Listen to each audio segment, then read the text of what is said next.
so that I can try to run you over again. Oh, wonderful. Nice mother-in-law card.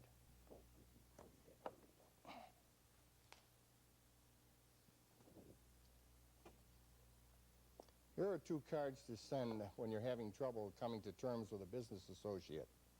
I'll be your Valentine. Now, will you release my family? Nice guy.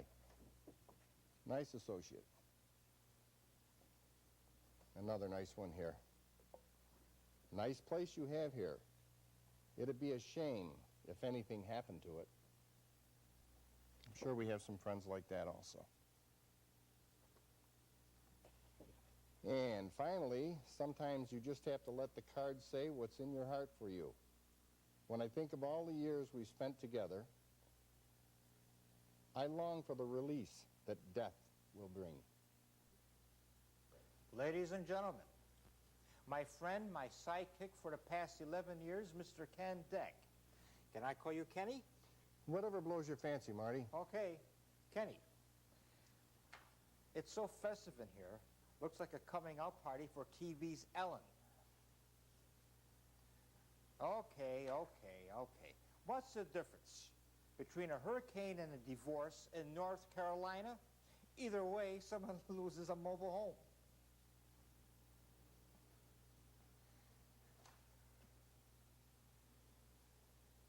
Sorry, Ken.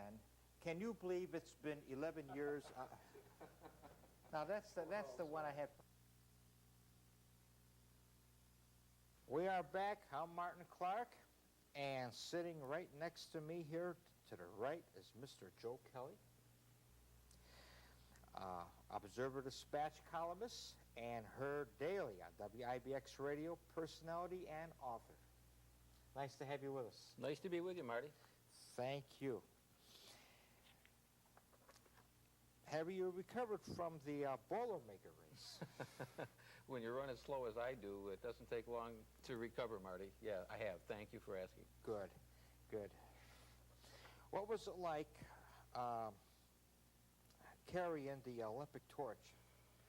Well, I tell you, that was a thrill, probably one of the biggest thrills of my life. You felt as if you were a part of the Olympics. A small part, but a part nonetheless. And I felt as if I was carrying it in behalf of people in this community. Not everybody could carry it, and I felt like I was carrying it for them. So it was a tremendous thrill. I saw people along the way cheering and yelling for that Olympic spirit. I saw tears in people's eyes. I saw pride. I just wish we could have that Olympic feeling more often. It was a wonderful experience. Yeah, I can imagine that. I mean, first of all, it's history. You literally making history is what you were doing, making history. I mean, sometimes it only comes that one time in a lifetime to some people, carrying that torch. Well, you know, it's interesting watching the public's reaction to it. I remember a commercial. AT&T did the commercial. It was for the, I believe it was for the Los Angeles Olympics. And maybe you remember it, I don't know. It was a commercial showing the torch being run through farmland out in the country. And there were these 2 farmers. They were at work in their fields, hard at work, like only farmers do, you know, up early and working hard all day. And the torch came through their area with the entourage of all the cars and all the equipment that accompanies the Olympic torch. And these 2 farmers stopped their plowing. They walked to the edge of their field. They rested their hands on their fence and watched the torch come by. And the look in their eyes, no words were spoken in this commercial for AT&T, but just the look in the eyes of these farmers just told all the pride and all the joy and the feelings that the Olympic torch brings. And I could see that myself in Utica. Yeah, I understand. I understand that. What's your attitude towards Regis and Kathy Lee? Well, I don't, they're pretty good at what they do. They make a lot of money doing what they do. Oh, yeah. I wish I was as talented as that. That's true. Personally, you're finding that out now, aren't you? How much talent it takes to get in front of a camera. It's tough. Yeah. Utica's Boilermaker seems to be growing every year. What is the appeal? Well, that seems to be growing every year. It is growing every year. It started with 800 runners 19 years ago. And next year, the 20th anniversary of the race, it'll be up to probably 10,000 runners. And I think the appeal of the race is very diverse. It's a very challenging course, so that people who go out there and run 9.3 miles in the heat of summer have proved something to themselves. That's one appeal to it. Not everybody can do that. And to be able to go out and do that is something that gives a lot of people a lot of pride. Being able to go out and run in front of your neighbors and friends and hear their applause and listen to their cheers also gives you a great deal of joy. And not many of us get a chance to get applause in our life. And Boilermaker Sunday is one day that average people like you and me can go out and get applause from our friends. And I think that's another appeal of it. And let's face it, it's just a good time. People have a good time doing this. And That's right. I've been to a lot of parties in my life. I've never been to one quite as big as the Boilermaker party, the one after the race. Yep, that's correct. I see that you are, I'm surprised to hear this too, because I like bicycles. You enjoy bicycle riding? Yes. Mm-hmm. Why are you surprised by that, Marty? Okay, so you also are into running. Yes. Mm-hmm. Have an idea?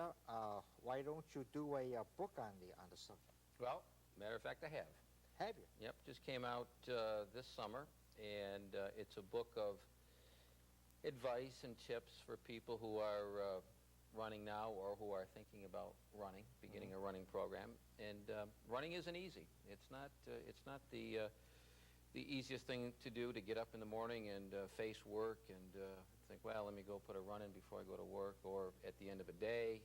People are busy. It takes time to go run. It takes energy. It takes some discipline. It's one of the things I like about running is that I think it builds discipline.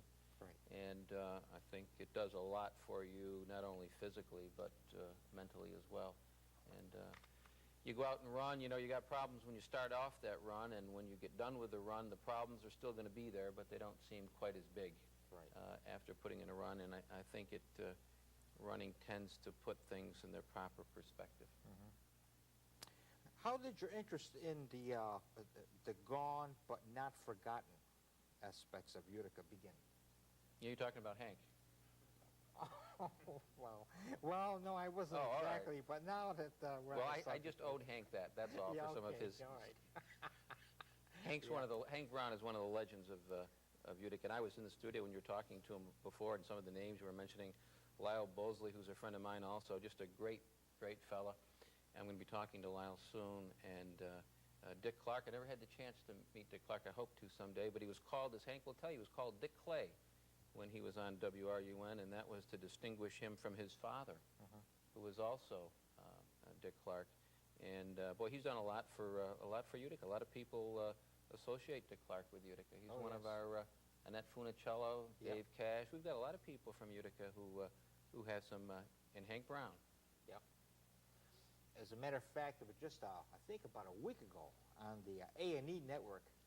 They were having the biography of Annette Funicello when she mentioned that she was from Utica, New York. And when she said Utica, New York, I felt good all over. Felt good all over. Did she say anything good? Well, quite a bit. Quite a bit. Good. You know, one of the things about people like Annette or Dick Clark or Hank Brown when he goes down to the Olympics, people who go outside the area, it's important that they say some good things about area. You know, they've got the ability to get some press, and they can help us here. That's right. Your newspaper column must bring you into the lives of many people. Does anyone in particular stand out? Any particular person or story? Oh, gee, so many. You know, so many over the years. I've been doing this this will be my 20th year at the paper, and so many people I've met, heroes, really. Some of them, the names would be familiar to you. George Bush, when he was vice president, I had an opportunity to be with him for a few days. But other people who you've never heard of. There's a fellow who I wrote columns about years ago who used to collect cardboard on the street. And he didn't want to take handouts, so we went out and collected cardboard every day and brought it down to the dump and got money for it. And he's just such a hard worker, just somebody going through life, trying the best he could. Then I remember his his wife passed on, and he couldn't afford a tombstone. And I remember how he went out and he redoubled his efforts to collect more cardboard.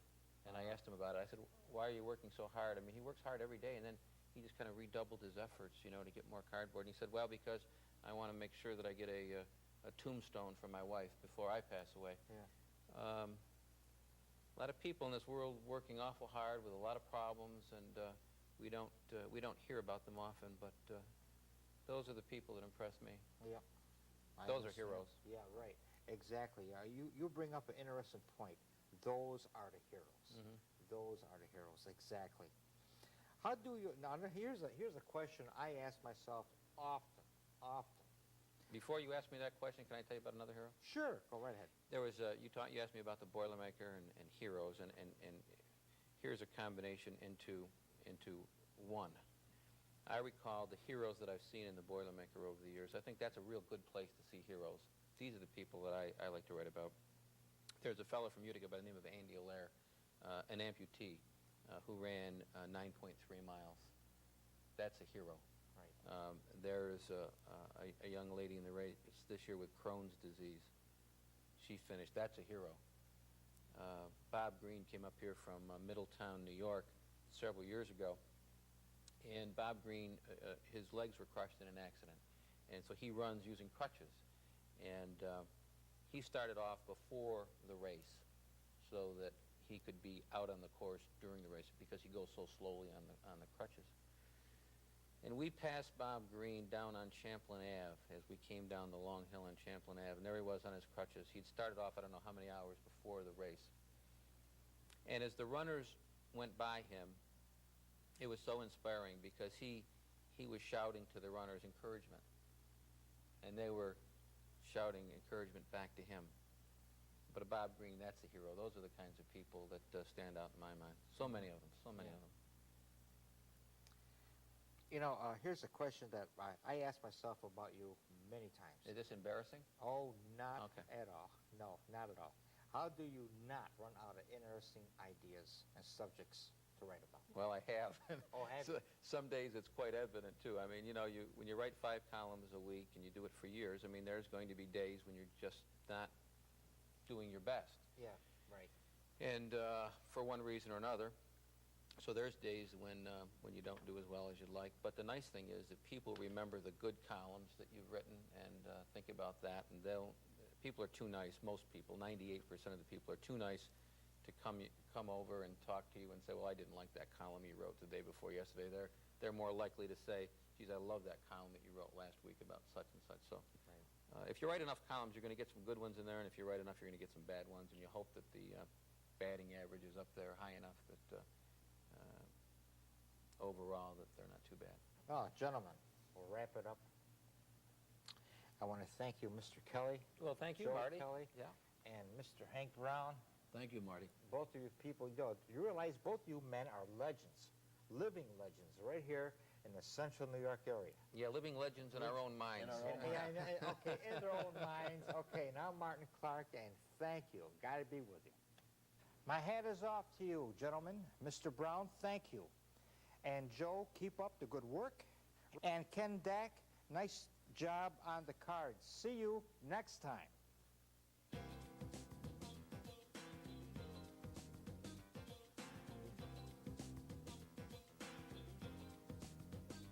All the bullshit and all the horse and all the other is over with.